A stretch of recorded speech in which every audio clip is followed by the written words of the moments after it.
हरिवंश पुराण प्रथम खंड हेति प्रहेति विवाह।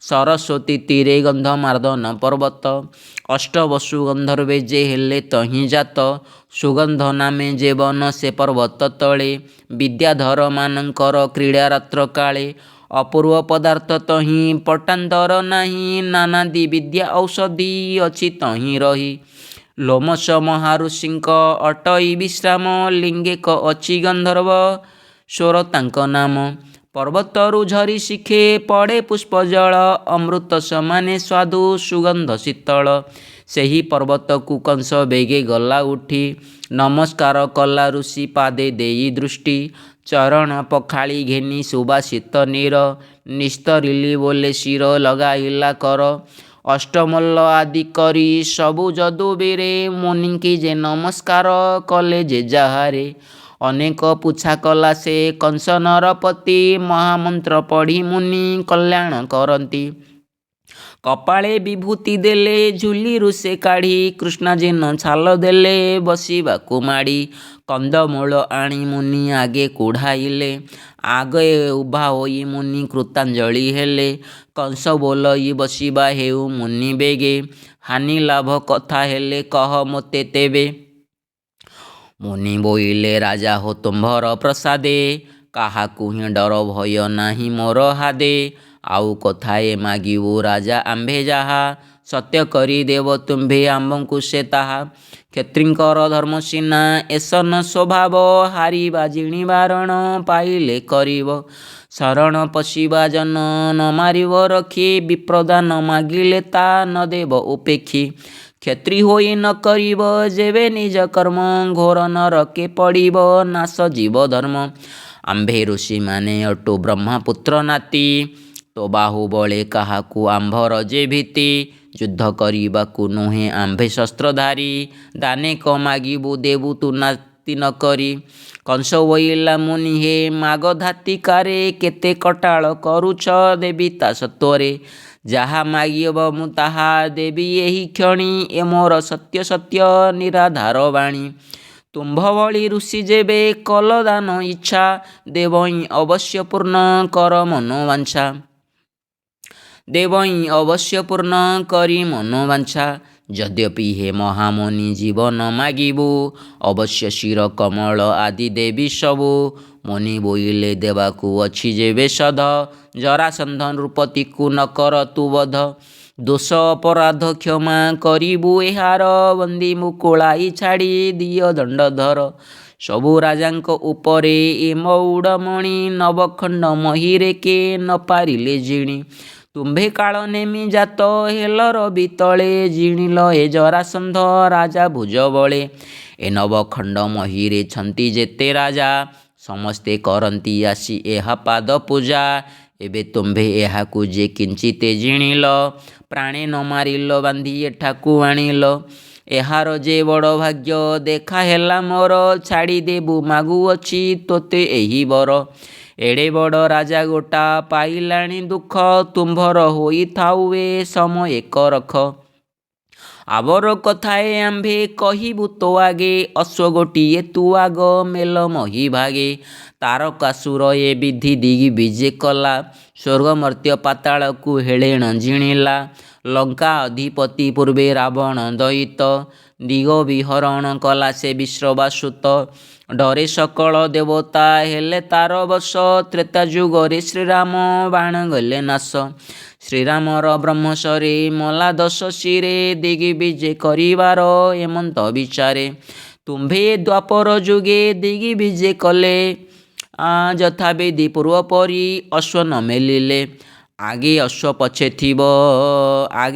ପଛେ ପଛେ ଥିବ ଯେ ଗୋଡ଼ାଇ ସେ ଅଶ୍ୱ ଧରିବ ତାକୁ ମାରି ବଟି ଯାଇ ଶ୍ଵେତବର୍ଣ୍ଣ ସିନ୍ଧୁଜାତ ହୋଇ ବସେ ଘୋଡ଼ା ଏମନ୍ତ ଅଶ୍ୱ ଗୋଟିଏ ହେବ ତୁମ୍ଭ ଲୋଡ଼ା ମୁକୁଟ ତାସିରେ ବାନ୍ଧି ଶିବେ ସୁବେଶ କରାଇ ନବରତ୍ନ କଣ୍ଠିମାଳା ଗଳାରେ ଲମ୍ବାଇ ବିଶ୍ୱାସୀ ସେବକ ତାକୁ ନେଉଥିବ ଆଗେ ସକଳ ସେବକ ଥିବେ ତାର ସଙ୍ଗେ ସଙ୍ଗେ ସେ ଅଶ୍ୱ ଗୋଟି ଧରିବ ଯେହୁ ବଳ କରି ପ୍ରାଣେ ନାଶ ରଖିବ ସେ ତୁମ୍ଭର ବଇରେ ଆଉ କଥାଏ କହିବା ଏବେ ଶୁଣ ତାହା ଆମ୍ଭ କଥା ପ୍ରତି ବାଳି ଥିବୁ ନର ନାହା ପବିତ୍ର ପାଟବଂଶୀ ଏ ଜରା ନରପତି, ବେନି ଦୋହିତା ଏହାର ପଦ୍ମିନୀ ଯେ ଜାତି।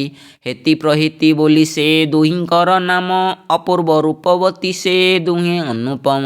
ସେ ବେନି କନ୍ୟା କରିବା ତୁମ୍ଭଙ୍କୁ ଯେ ବିଭା, ଚନ୍ଦ୍ର ରୋହିଣୀ ପରାୟ ଦିଶିବ ନା ଶୋଭା। କପିଳା ସାପେ ଗୌରୀ ଦେବୀ ମହାସତୀ, ମାନବ ଦେହ ଘେନିଣ ମଞ୍ଚେ ଉତ୍ତପତି। ଦେଶ ନଏ କାମଦେବ ପ୍ରିୟା ରତି ନାରୀ, କାଳନେମୀ ରୂପେ ତୁମ୍ଭେ ଥିଲ ଅବତରୀ। ଏବେ କଂସ ରୂପେ ତୁମ୍ଭେ ଜନମ ହୋଇଲ, ଜରାସନ୍ଧ ଦୁହିତାଙ୍କ ରୂପକୁ ଧରିଲ। ଜରାସନ୍ଧ ଦୁହିତାଙ୍କ ରୂପକୁ ଘଟିଲ। ତୁମ୍ଭେ ତାଙ୍କ ପତି ବିନୁ ଆନ କେହି ନାହିଁ, ଯତନେ ବିଧାତା ଏହା ଗଢ଼ିଛି ହଟାଇ। ଆବର ବିଶେଷେରା ଜରାସନ୍ଧ ମହାରାଜା, ଭୃତ୍ୟପଣେ ଖଟିଥିବ ଦେଇଣ ତନୁଜା। ଦୈବେତ ଶୁଭ ଯୋଗେ ଆସି ହେଲା ଭେଟ, ଭୋଜବଂଶ ନୃପତିତ ତୁମ୍ଭେ ଆଦ୍ୟପାଟ। ଇନ୍ଦୁମତୀ ମହାସତୀ ଅଟେ ତୁମ୍ଭ ମାତା, ପଦ୍ମକେଶର ରାଜାର ଅଟଇ ଦୁହିତା। ଉଗ୍ରସେନ ନୃପତିର ତୁମ୍ଭେ ଜ୍ୟେଷ୍ଠ ସୁତ, ମଥୁରା ରାଜ୍ୟେ ଧରାଇ ଅଛି ପାଟ ଛତ୍ର। ତୁମ୍ଭ ଅଜା ଗୁରୁ ଅଟେ ଯଜାତି ଯେ ରାଜା, ବଂଶିକ ଅତି ପବିତ୍ର ସେହି ପୁଣ୍ୟ ତେଜା। ଏ ଜରାସନ୍ଧ କେଶରୀ ବଂଶ ଶିରୋମଣି, ବିଭା କରାଇବୁ ଆମ୍ଭେ ଥାଇ ତହିଁ ପୁଣି। ଯତ୍ନେ ମନାଇ କହିଲେ ନୃପମଣି ଶୁଣ, କନ୍ୟା ବିଭା ହେଲେ ଶୋଭା ଦିଶିବ ଦ୍ୱିଗୁଣ। ଅନେକ ମତେ କଂସକୁ କହି ମହାମୁନି, ଅଷ୍ଟମଲ୍ଲ ମୁଖ ଚାହିଁ କଂସ ହେଲା ତୁନି। ଅଷ୍ଟମଲ୍ଲ ବୋଇଲେ ଭୋରାଜନ ଶୁଣିବା, ଜରାସନ୍ଧ ନୃପତିର ଦୋଷ ଉପେକ୍ଷିବା।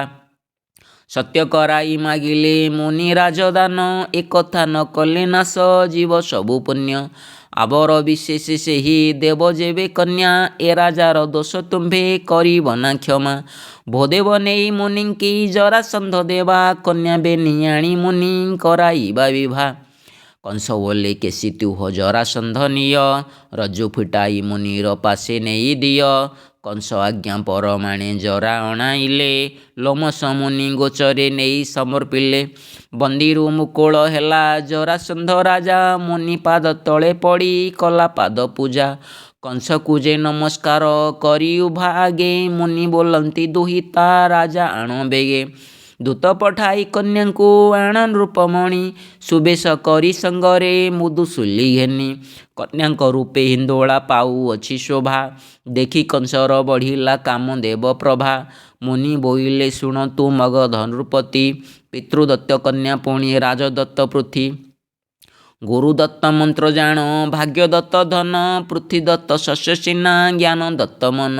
ଯୁକତେ ଦୁହିତା ତୁମ୍ଭେ କରିଛ ଜନମ, କନ୍ୟାଦାନ କଲେ ହେବ ଯଶ ପୁଣ୍ୟ ଧର୍ମ। ସୁପାତ୍ରେ ସୁକନ୍ୟା ଦାନ କର ମାନ ତେଜି, ମୋ କଥା ଗୋଟିଏ ଅନ୍ୟଥା ନ କର ତୁ ହେଜି। ଶୁଣି ଜରାସନ୍ଧ ରାଜା ସନ୍ତୋଷ ହୋଇଲା, ବିଭାର ଯୋଗାଡ଼ ମାନ ସବୁ ଅଣାଇଲା। ସରସ୍ୱତୀ ନଦୀ ତୀରେ ରଚିଲେ ମାଣ୍ଡୁଆ, ସୁବର୍ଣ୍ଣ ବେଦୀ ଉପରେ ଟାଙ୍ଗିଲେ ଚାନ୍ଦୁଆ। ମାଣିକ୍ୟ ମୁକୁତା ଖଞ୍ଜା ବୈଦୁର୍ଯ୍ୟ ଝରା, ନେତ ପାଟ ସିଧୁଆ ଯେ ଉଡ଼େ କେରା କେରା। ରଙ୍ଗ ଶୁକଳ କାଳିଆ ଧ୍ୱଜା ପନ୍ତି ପନ୍ତି, ନୀଳ ମେଘରେ ବିଜୁଳି ପ୍ରାୟ ଝଟକନ୍ତି। ଜରାସନ୍ଧ ନୃପତି କି ଅପୂର୍ବ କି ଅବା, ଛୟାଣୋଇ ଶସ୍ତ୍ର ରାଜା ବସି କଲେ ସଭା। ଶୁଦ୍ଧ ସୁବର୍ଣ୍ଣ କଳସ ଲକ୍ଷେ ତହିଁ ଝଳି, ନାନା ରତ୍ନ ପିତୁଳା ଅଛଇ ଭଳି ଭଳି। ଜରାସନ୍ଧର 23 ଅକ୍ଷୌହିଣୀ ବଳ, କନ୍ୟା ବିଭା କାଳେ ଆସି ମିଳିଲେ ସକଳ। ଛୟାଣୋଇ ଶସ୍ତ୍ର ରାଜା ସୈନ୍ୟ ଯେତେ ଥିଲେ, ବିଭାର ସମୟ ଜାଣି ସମସ୍ତେ ଅଇଲେ। ରଥ ଗଜ ଅଶ୍ଵ କେତେ କଳ ନାନ ଯାଇ, ପଦାତିକ ସୈନ୍ୟବଳ କେ ପାରିବ କହି। ନିରତେ ରାନ୍ଧୁଅଛନ୍ତି ରହି ସୁପକାରେ, ଅନ୍ନ ବ୍ୟଞ୍ଜନ ଦିଅନ୍ତି ଯାଚି ଯେ ଯାହାରେ। ଭୁଞ୍ଜି ସନ୍ତୋଷ ହୁଅନ୍ତି ତହିଁ ସର୍ବଜନ, ଆଚମନ କରି ପୁଣି ବସନ୍ତି ଆସ୍ଥାନ। ମଙ୍ଗଳ ଉତ୍ସବ ଜରାସନ୍ଧ ଯେ କରଇ, ଢୋଲ ଦମା ବିଜି ଘୋଷ ମହୁରୀ ବାଜଇ।